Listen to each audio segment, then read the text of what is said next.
આવા દાગીના તો અહીંયા જ જોવા મળે આપણા ઘરે. આ મસ્ત કંટોલા છે. મરચા બહુ તીખા છે. ડાયરેક્ટ આ છકને તમે એકવાર બનાવીને તો ખાઈજો યાર. અરે તમને કોની ખાવા હોય તમારે વાંધો ખાવા. આ તો હવામાં જાય ને થાકી ગઈ. આખો દી કાલ નો મટવા બેઠા. કે કાલ આખો દી ગાડી અને બધું દુખવા મળ્યું સારું. અત્યારમાં નામ સર ઉભો નતો થવા. માંદા જેવા થઈ જાય. આપણે કોઈ બહાર ન જતા ને. જાવી નહીં ને એટલે બહુ વધતો. એટલે ટેવ પાડવી જોઈએ હા. જાવું પડે કોઈ. નકર તમે થાકી જાઓ સતત. અત્યારમાં જો બા મરચા બનાવે કુરિયા. કાલ બનાવવાના હતા પણ કાલ બારી ગયા હતા. એટલે ત્યાર બનાવી દઉં ને. એટલે કે અત્યારમાં કુરિયા મરચા બનાવી નાખું. ખાવા. અને આ જો અહીંયાથી કંટોલા લાવ્યા હતા કાલ. હા એનું શાક બનાવશે. તો પાછા બીજી વાર હવે કંટોલાનું શાક. આ હારા છે ને? હા તાજા છે. ઓલા તાજા નહોતા. કામમાં ગયેલા. જો આ મસ્ત છે. આ મસ્ત કંટોલા છે. અમને તો બહુ ભાવે કંટોલા. એટલે અત્યારમાં મરચા બનાવશે રાયતા, કંટોલાનું શાક, રોટલી. બસ એવો પ્રોગ્રામ. લાલ મરચા હોય ને તો આનાથી મસ્ત થાય ને. બહુ સારું. આપણે ઓલી વાર બનાવ્યા લાલ મરચાં. આ બહુ તીખા નથી? ના તીખા છે તીખા તો થોડા થોડા હોય. સારું મોડા તો ન હોય. તો ખાવા ભાઈ રોટલીમાં ખાવા ખીચડી. હું ન ખાય. લગીર ખાવ તો નથી બોલાતું. બહુ ન ખાય. પૂરી હારા. અરે વઘારને નાખીને મસ્ત. તમને બધાને મરચા ભાવે ને? અમારે મને મરચા મરચાં ન બહુ ભાવે. ભાવે. આ બાને એમાં પપ્પાને એ બધાને કુરિયા મરચા બહુ ભાવે. એ તો દાબી જ જાય. એટલે આવડા કુરિયા મરચા ખાય. અમે દાબી કાંઈ વાંધો નહીં, આપણે કંટોલાનું શાક ખાય છે. તમે શાક ખાઓ મરચાં ખાઓ. કંટોલા આપણે અલા ઓલા પણ કયું ગામ ગયું? ઓલું સારું ગામ ગયું. ત્યાંથી વચ્ચે તમે હાલો ને અહીંયા નખરાશ કંકોડા ગમે. ત્યાં તો સારું હતું. પણ એમાં એવું થયું અમે આવ્યા હતા અંધારો થઈ ગયું. રાતે એમ રિટર્ન વળ્યા ને તો અંધારો થઈ ગયો. પછી કઈ કંકોડા વહેલા રાતે હાથમાં તો અમે પછી બહુચરા દીથી લઈ લીધા. એટલે કંકોડા થોડા પૂરી અત્યારે વેચા લગાવ. આની સિઝન છે ને મોંઘા બહુ. વસ્તુ રહી ને હોના 250 બા. બહુ મોટા છે. આપણે ઓલા પણ પૂછ્યું ને બહુ મોટા. હોના 250. બધા એટલે મજા કંટોલા મોંઘા હે. આવે. વસ્તુ હોય એટલે ખાવાની મજા આવે. 200 ના 500. હમ. તો કિલો કેટલાના છે? 400 ના? હા બહુ. આપણે 2 વાર ખાધું, આ બીજી વાર ખાવું કંટોલા. પણ થાય કે નકરા આવશે. પણ ન વાંધો. પછી તો નકરા જ થાય છે. અત્યારે દીકરા હોય ને એટલે આજ તો જાયગા 9 વાગ્યા. એમાં 9 વાગ્યા જાયગા એમાં પાણી બંધ થઈ ગયું. ઉપર ઓલો ટાંકો ખાલી. બધી લાઈફ છે આપણે. કેમ કે પણ થાકી ગયા હતા પછી. એટલે એમ તો પાણી ચાલુ થઈ ગયું છે, બંધ ન રહે. પણ ઓલા ભાઈ જ્યારે આવશે ને એટલે નાનું પાણી ચાલુ. આજ તો બા મોડું જ ખાવાનું. તો હજી થાક નથી ઉતરતો કા. માંદા જેવું થઈ ગયું. અહીંથી વાળો કેટલું આખું થાય. તો આખો દિવસ બેસાય. માટીમાં અહીંથી 7 વાગે નીકળ્યા હતા. રાત્રે આજે 7 ઘરે પૂજા.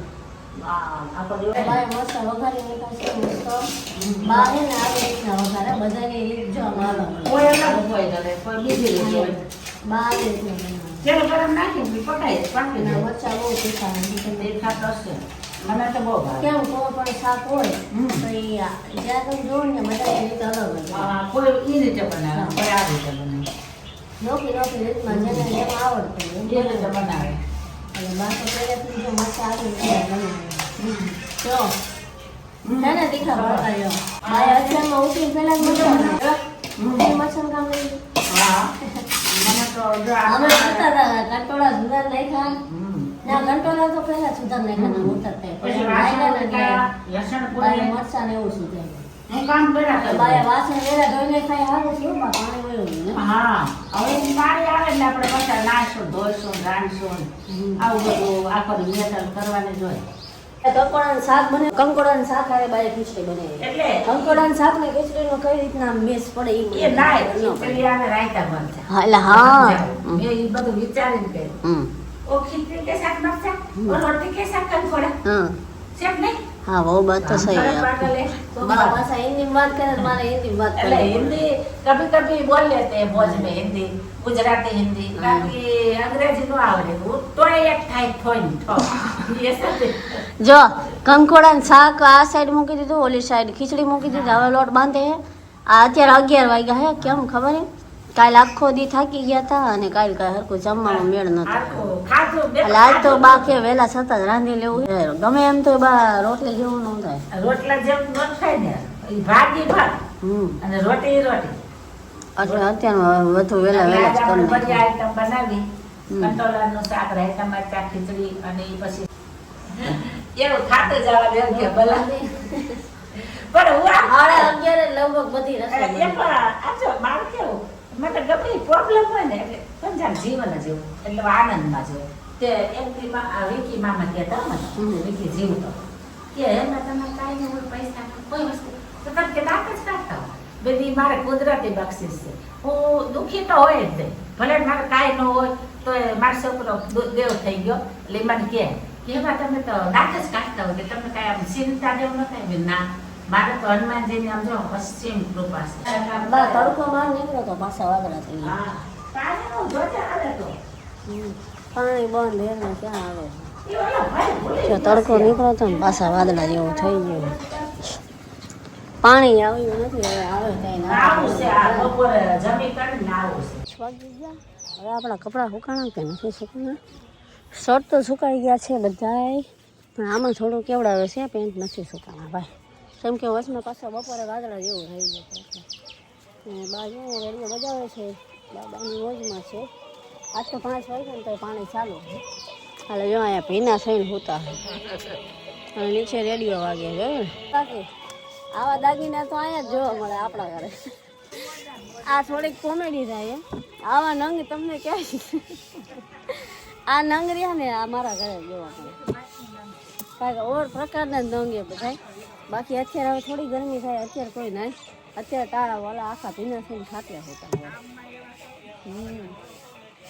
પણ હવે પાછા અત્યારે એમ કહેતા હતા કે હમણાં વરસાદ પૂરો ખાઈ ગયો એટલે વરસાદ તો પૂરો ખાઈ ગયો જો પાછો આવશે ને તો પોગા નહીં પાછા એમ કહેશે કે હવે વરસાદ આવ્યો કરે એટલે આજે એક વાંચે કે પોગાતું નથી. હવે અત્યારે વિચારી લેજો પાછો હરગવો આવશે. આ હરગવો 12 માસ આવતો હોય છે? હરગવાની સિઝન ક્યારે હોય? આખા જેની સિઝન હોય પણ અહીંયા 12 માસ બા છે ને રસોડામાં આવી ગયા છે અને ઢોકળાની માંડવીની કોથમીની લીલા મરચાંની મસ્ત ચટણી બનાવવાની છે અને હરગવાની કઢી આટલું જો આ બધું તૈયાર કરી આ બધી ચટણીની આઈટમ છે અને આ સર આપણે કઢી બનાવવાની છે અને હવે સીધી પહેલાં બાફવા મૂકવાની છે અને જો આટલા બધા ધાણા બધા એમાં નાખી દેવાના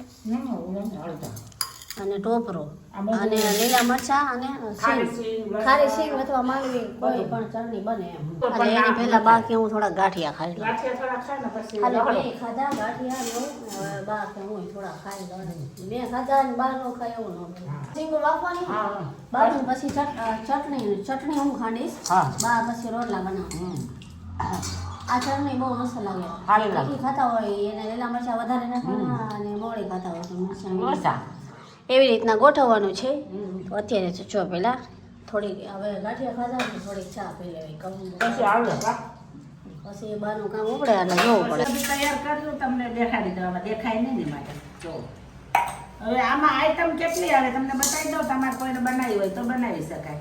આ ટોપરું તાજું સૂકું નહીં હો તાજું લીલું ટોપરું અને પછી આ લીલા તમે ખાલી બતાવો અને લીલા મરચાં અને આ ખારી સિંગ કે માંડી દાણા કોઈ બી આવે અને પછી આ કોથમરી તાજી જો ટેસ્ટફુલ ચટણી ખાવા માટે લીલા બેનને મળો જો બહુ સુપર બને બહુ ભાવે છે એમ કે મને બા બધું મસાલા તૈયાર કરીને સુધારી દે ને તું ચટણી ખાઈ તું ચટણી તમે એકવાર બનાવીને તો ખાઈ જો યાર. અરે તમને ડાયમાં જ રહી જાય બકા રોજ બનાવવાનું તમને મન ટેસ્ટફુલ બને કાંઈ ઘટે જ નહીં ચટણી આમાં જો લસણ નાખી દીધું ધાણા નાખી દીધા લીલા મરચાં માંડવી અને ટોપરો ચટણી એક નંબર. હમણાં હું તમને જો લાઈવમાં બનાવીને પછી તમે બતાવીએ. લોટ આવી ગયો છે ભાઈ અહીંયા બધા મસાલા તૈયાર કરી રહ્યા છે. હવે સીધો ડોયો બનાવીને મસ્ત હરગવાની કઢી બનાવશે. ઓલી ખેતા બની હતી બહુ મસ્ત હો આ વખતે એવી જ બનાવી. સરસ થઈ હતી નહીં સિંગુ બપાઈ ગયા ને સાલ એકદમ પહોંચી એકદમ આને સાથે નાખી દો એટલે સરસ. હા હે ને સરગવો તો ભાઈ આખું માટે બહુ. આ છે ને આ કેટલા રોગ ઉપર કામ કરે સરસ.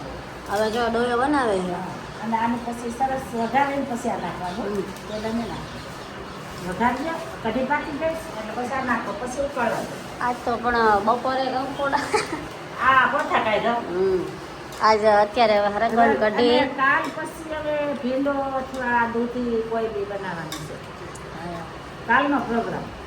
જો બાના તડકા લગ ગયા હે, કઢીનો તડકો લાગી ગયો છે. વાહ બાવા, તમારી વાત જ ન થાય. અરે કોની કઢી ખાવી હોય તો મારા બાના હાથની ખાવા. બાના હાથની કઢી જેવી કોઈ જો હવે આ મશીન જોઈ લ્યો કઢીનું. જો છે ને? મસ્ત તડકો લાગી ગયો કઢીનો. ઘરમાં સુગંધ આવે જો. રોટલા થઈ ગયા. જો વાહ બા વાહ, જો બાકી બા જેવી રસોઈ બનાવવામાં તો હજી વાર લાગે હો. શીખવું પડે. ગમે એમ તો એ પેલાના ગઢિયા કહેવાય ભાઈ. સરસ રાંધે, સમજ્યા? હા એમ. મસ્ત રાંધે.